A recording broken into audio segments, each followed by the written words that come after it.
We all know that hindsight is 20/20, but sometimes you look back and just say, damn, that was a huge mistake. Now, I know the college season is still young, but two star recruits have been struggling to find their footing. They would be Ziaire Williams and BJ Boston. With how their seasons have been going, is it possible that they're looking back at their decision to pass on the G League with a level of regret? First, we gotta go over how these two have been playing and the pros and cons of each post-high school path. Kentucky has been on pace to have one of the worst years in recent Wildcats history. This is by no means all Boston's fault, but he has been having trouble shooting the ball. This is especially concerning because he's supposed to be a pure scorer, a guy who had all the tools for putting the ball in the basket, but just needed to work on his facilitating and game feel. But his biggest strength just hasn't been there. Ziaire Williams has been having a very similar issue. He's playing comparable minutes as Boston, but is averaging less than 10 points a game.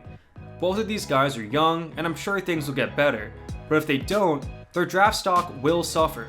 So what was the alternative? Like, isn't college the best place to go to get drafted?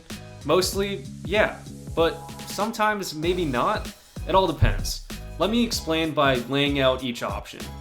Let's start with the pros of college ball. There isn't a comparison when you're talking about the level of exposure and national attention that you will get if you play for a Power 5 program.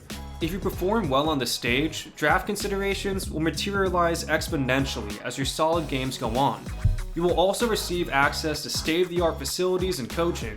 These colleges receive millions of dollars in endowment, and to compete with other programs, they usually update their buildings and equipment more than they have to.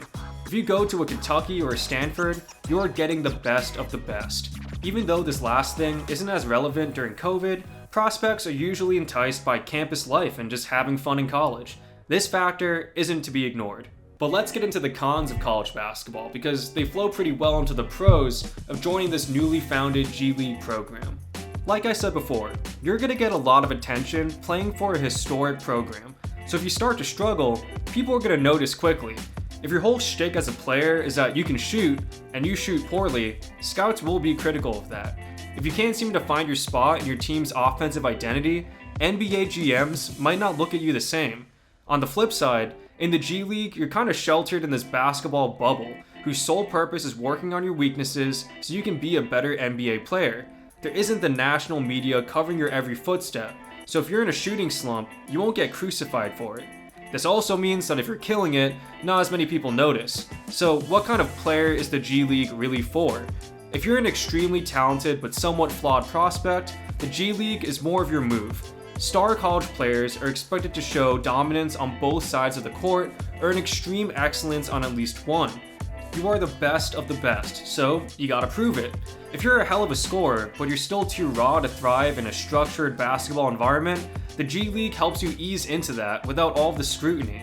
Williams and Boston, in my eyes, are both fully capable of being lottery picks, but they do have some areas and consistency issues to work out, whereas guys like Cade Cunningham and Jalen Suggs are more well-rounded at this moment in time. But can Williams and Boston turn out to be better players? Absolutely. So should these two players regret going to school? Well, that's kind of up to them.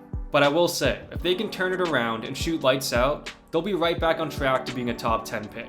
And nobody will remember these couple bad months in college.